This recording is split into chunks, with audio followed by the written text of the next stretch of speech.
కళ్యాణ్ ధనుజ. నేను ప్రస్తుతం ప్రభుత్వ మహిళా డిగ్రీ కళాశాల నల్లగొండలో తెలుగు అధ్యాపకురాలిగా పనిచేస్తున్నాను.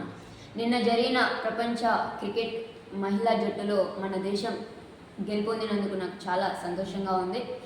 భారత మహిళల క్రికెట్ జట్టు చిరస్మరణీయ విజయం సాధించి ప్రపంచ కప్ గెలుచుకుంది. దక్షిణాఫ్రికాతో జరిగిన ఫైనల్ మ్యాచ్లో భారత మహిళల జట్టు 52 పరుగుల తేడాతో విజయం సాధించింది. ఇంతకుముందు 2 సార్లు ప్రపంచ కప్లో ఫైనల్కి చేరినప్పటికీ విజయం సాధించలేకపోయింది. ఇప్పుడు 4 సార్లు ప్రపంచ కప్ గెలిచిన దక్షిణాఫ్రికాను ఓడించి తన ప్రతిభను కనబరిచింది భారతదేశం.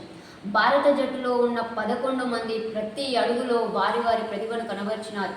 హర్మన్ ప్రీత్ కౌర్ కెప్టెన్న షెఫాలి వర్మ, దీప్తి శర్మ, జెమిమా రోడ్రిగ్స్ వంటి ప్లేయర్స్ వారి నారీ శక్తిని విజృంభించి భారత్కి వరల్డ్ కప్ 2025ని తెచ్చిపెట్టి మహిళలు కూడా అన్ని రంగాల్లో ఉన్నారని తమ విజయ నినాదాన్ని జాతీయ జెండాతో సగర్వంగా చాటి చెప్పారు.